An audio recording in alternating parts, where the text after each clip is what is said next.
உலகையே அச்சுறுத்தி வருகிறது புதிய வகையிலான ஒரு வைரஸ். எப்படி பரவுகிறது, என்ன விஷயங்கள் அப்படின்னு நம்ம பார்க்கலாம். கொரோனாவை விட அதிவேகமாக பரவும் புதிய வைரஸ் என்ன, அது எப்படி செயல்படுகிறது அப்படின்றத இந்த தொகுப்புல பார்க்கலாம். பிரிட்டன்ல வேகமாக பரவி வருகிறது இந்த புதிய வகை கொரோனா வைரஸ். இதனால உலக நாடுகள் எல்லாமே ஆலோசனை கூட்டங்களுக்கு அழைப்பு விடுத்திருக்காங்க. ஏன்னா ஏற்கனவே இந்த கொரோனாவுடைய இந்த முதல் அலையில பல வகையிலான பாதிப்புகளை உலக நாடுகள் சந்திச்சிருக்கு. இது புதிய வகை வைரஸ்னால இன்னும் அச்சம் ஏற்பட்டிருக்கு. இது இரண்டாம் அலையினுடைய காலகட்டமாக இருக்கிறது. இப்போ இந்த வைரஸ் தன்னை உருமாற்றி கொண்டிருக்கிறது. மியூட்டேட் அப்படின்னு சொல்லுவாங்க. வைரஸ் என்ன தகவமைப்பில் இருந்ததோ அது நோய் எதிர்ப்பு சக்தி அதை அழிக்கிறப்போ அது தன்னை அழிக்காத மாதிரி இன்னொரு வகையில் தன்னை உருமாற்றம் செய்வது. இதில் தான் அலைகள் உருவாகிறது. இரண்டாவது அலைன்னு வர்றது, மூணாவது அலைன்னு வர்றது, ஒவ்வொரு அலைக்கும் ஒரு தன்மையும் கூட மாறுபடும். ஸோ இப்போ இரண்டாவது அலையில் முதல்ல இருந்த கொரோனா வைரஸ் தன்னை மாற்றிக்கொண்டது. ஓஹோ, நீங்க இப்படி உங்களுடைய எதிர்ப்பு சக்தி என்ன அளிக்கிறதா அப்படின்னு சொல்லிட்டு தன்னை மாற்றிக்கொண்டிருக்கிறது அப்படின்றாங்க. ஏற்கனவே உலகம் முழுவதும் உருவான வைரஸ்ல, அதாவது சீனால வந்தது ஒரு வகையிலான வைரஸ், அதாவது கொரோனா வைரஸ் தான், அதுக்கு ஒரு பேர் இருக்கு.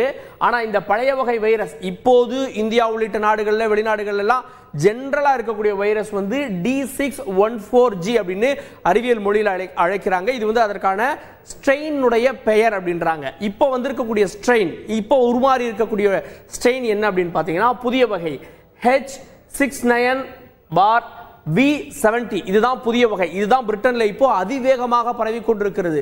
சரி, இந்த இரண்டு வகைக்கு என்ன மாறுபாடு, என்ன செய்யும் அப்படின்ற கேள்வி உங்களுக்கு ஏற்படலாம்.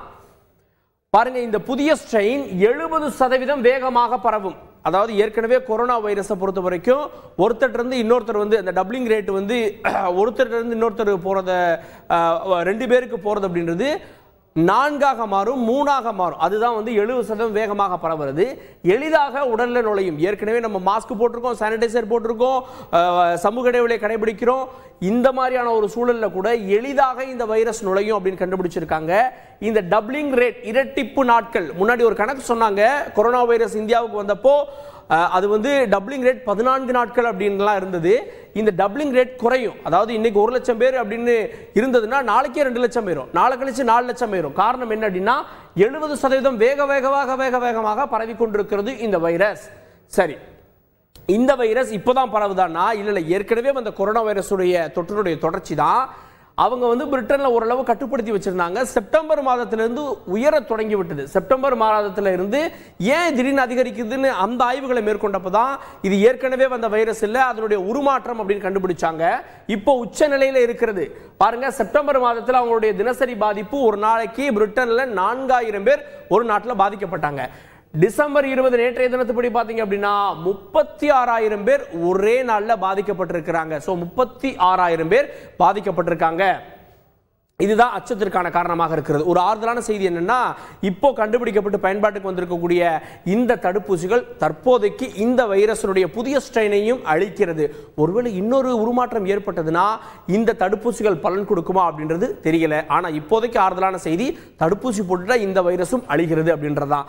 அதனாலதான் இவ்வளவு ஆபத்து இருக்கு அப்படின்னு தெரிஞ்சுதான் பல உலக நாடுகள் பிரிட்டனுடனான தொடர்பை துண்டித்து விட்டன. இந்தியால இருந்து சொல்றாங்க இல்லையா, இந்தியாவுக்கு பிரிட்டன் விமானங்கள் வர தடை அப்படின்னு சொல்லிட்டு 31ஆம் தேதி வரை. அது மாதிரி ஜெர்மனி, பெல்ஜியம் மாதிரியான பெல்ஜியம் நாடுகளை அறிவிச்சிட்டாங்க. மற்ற நாடுகளும் யோசித்து வருகின்றன.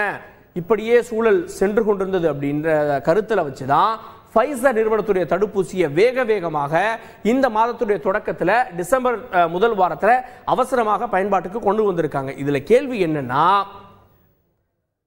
அவசரமாக பயன்பாட்டுக்கு கொண்டு வந்தும் கூட பிரிட்டன்ல மீண்டும் ஊரடங்கு போட்டுட்டாங்க. அங்க கொரோனா தடுப்பூசி மக்களுக்கு போட்டுட்டு இருக்காங்க, ஆனாலும் ஊரடங்குக்கு போயிட்டாங்க.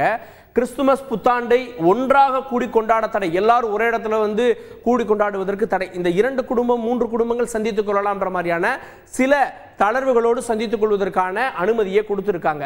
இப்ப நிலைமையை யோசிச்சு பாருங்க, தடுப்பூசி இருக்கக்கூடிய நாடுகளிலேயே இந்த வைரஸால மீண்டும் ஊரடங்கு போறப்போ, தடுப்பூசி இன்னும் வராத நாடுகள்ல இந்த வைரஸ் வந்துச்சு அப்படின்னா பழைய லாக்டவுனை விட இன்னும் அதீதமான லாக்டவுனுக்கு, ஊரடங்குக்கு செல்வதற்கான வாய்ப்புகள் ஏற்பட்டிருக்கிறது. Download Moj.